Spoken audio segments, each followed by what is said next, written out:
ঈদ উল ফিতর উপলক্ষে টানা ৯ দিনের ছুটি শেষে আজ খুলেছে দেশের সব সরকারি অফিস আদালত। এ নিয়ে বিস্তারিত জানাতে আমাদের সঙ্গে যুক্ত হচ্ছেন সহকর্মী জানাতুল মোহনা। মোহনা, অফিসগুলোতে কর্মীদের উপস্থিতি কেমন দেখছেন, বিস্তারিত জানাবেন।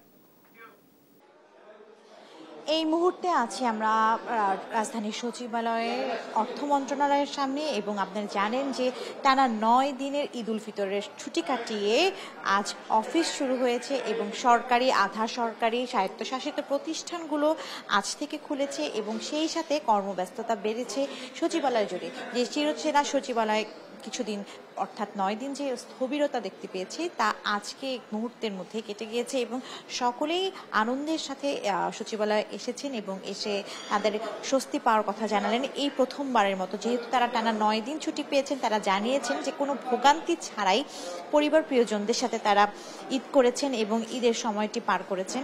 সেই সাথে আমরা এখন যেহেতু অর্থ মন্ত্রণালয়ে এসেছি সামনে, তখন অর্থ মন্ত্রণালয়ে কিছুক্ষণ আগে প্রবেশ করেছে IMF এর প্রতিনিধি দল। আপনারা জানেন যে গতকাল তারা এসেছেন বাংলাদেশে এবং আজ অর্থ উপদেষ্টার সাথে বৈঠকের জন্য তারা কিছুক্ষণ আগেই অর্থ মন্ত্রণালয়ে প্রবেশ করেছেন এবং কিছুক্ষণের মধ্যে বৈঠকটি শুরু হয়ে যাবে এবং বৈঠক চলাকালীন আমরা হয়তো বৈঠক শেষে জানতে পারবো যে কি কি বিষয় নিয়ে তাদের আলাপ আলোচনা হয়েছে।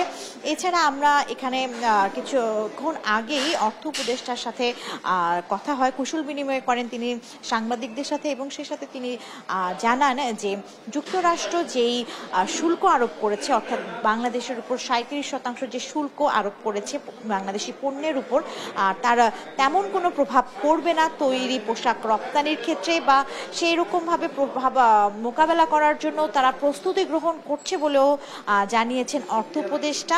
এবং তিনি জানিয়েছেন যে এক্ষেত্রে যুক্তরাষ্ট্র থেকে যেই সুযোগ সুবিধা বাংলাদেশ পেত তা কমে গেলেও তা আমদানির মাধ্যমে, অর্থাৎ যুক্তরাষ্ট্রের পণ্য আমদানির মাধ্যমে একটি সমঝোতার আশা বা ঘাটতি মেটানোর কথাও তারা জানিয়েছেন।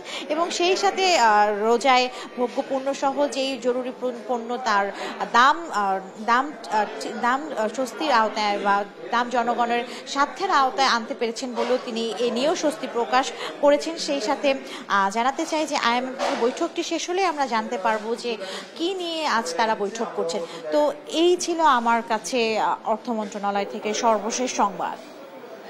মোহনা, অনেক ধন্যবাদ আপনাকে।